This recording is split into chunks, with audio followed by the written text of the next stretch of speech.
Were you friends with the Hardees? Oh, yes, the Hardees.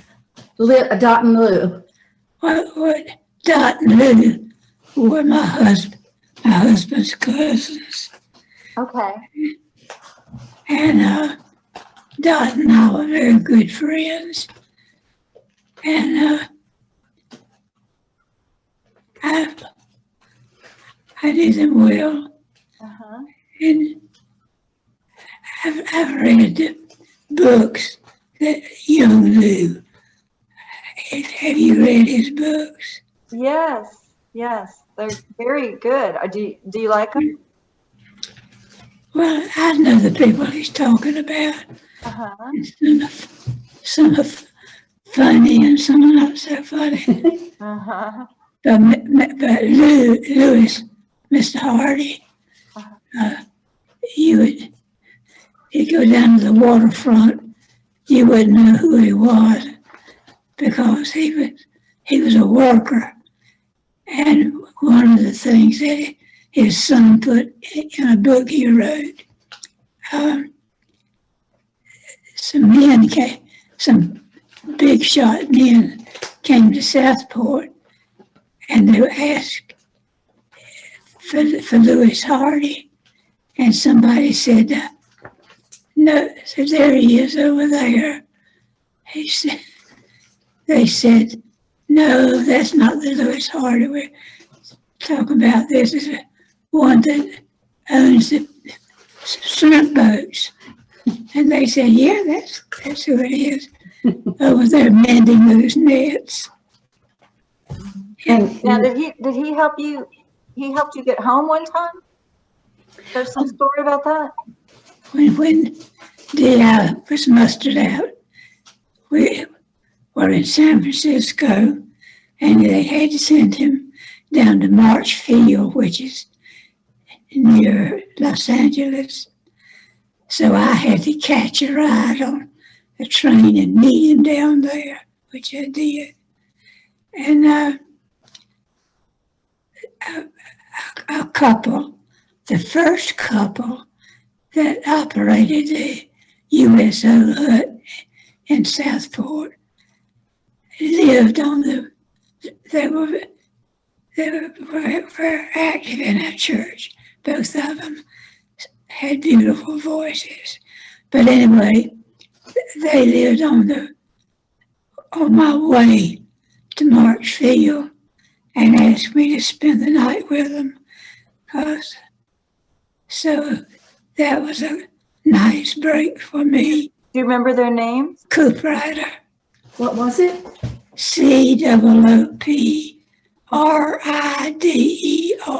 Cook Rider. Coop Rider. Coop Rider. Okay. Are they from Southport? Oh no, they were no. from California. Oh, from California. They were in your church in California. No, the church they were in. I sang in the choir with them. Which church? Our church. In Southport? Yeah, they attended our church while they were there. In Southport. In Southport. And they were involved with the USO, you said, in Southport? Yeah, he was with the Salvation Army. The Salvation Army, because it was And originally. at that time, they were the ones that were staffing some of the USOs. Okay. And well, Mom, didn't Dot and Lewis bring you and Daddy home? yes, they were cousins of my husband's family, and they had stopped in Biloxi, Mississippi, to visit somebody.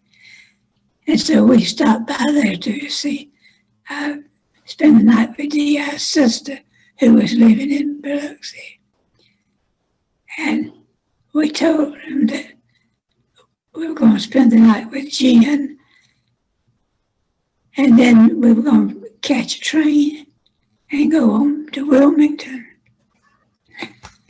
Well, Lewis Hardee had a heart of gold.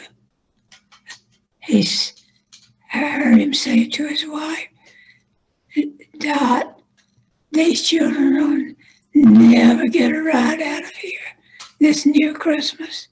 he said, let's take them with us. He had a two-seated Chevrolet. In the back seat, I don't think anybody but me remembers it. But in the back seat, under the window, the back window, it was wide enough for a bed. So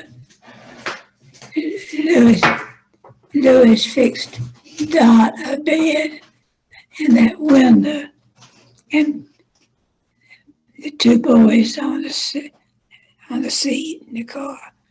And I rode from Biloxi, Mississippi to Southport, sitting between the driver and my husband. And the only time you got to stop was if we had to gas up. You didn't have time to go in and get anything to eat. Louis was going to get you home. Well, wasn't Dot pregnant? We didn't know that till weeks later. Okay. So she was laying down in the window, So she had a bed in the window. and then the boy sat in the back, and you were See, standing in the middle. Goodness. I tell you, Dot and Louis Hardee were really friends to us. And Dot was kin to my husband, but they came to my wedding. They were friends. We were friends. And Louis was a friend who would be a friend to him. Well, I can't go into all that, but he was a good, and you know, this was funny to me. You can imagine somebody owning 6 or 8 fleet shrimp boats and dressing like he didn't have 5 cents. And he would go to the,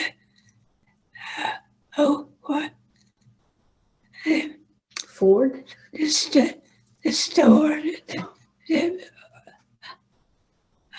like they have on the beaches, and buy for about 10 cents a dozen shirts, and bring them. Where did he go to shop? There's Secondhand shop? Yeah. Oh. he'd buy up several, For 10 cents. and No, for shrimping. no, to bring home to give away. Oh. They were such a bargain. He wanted to share. He didn't charge anybody anything.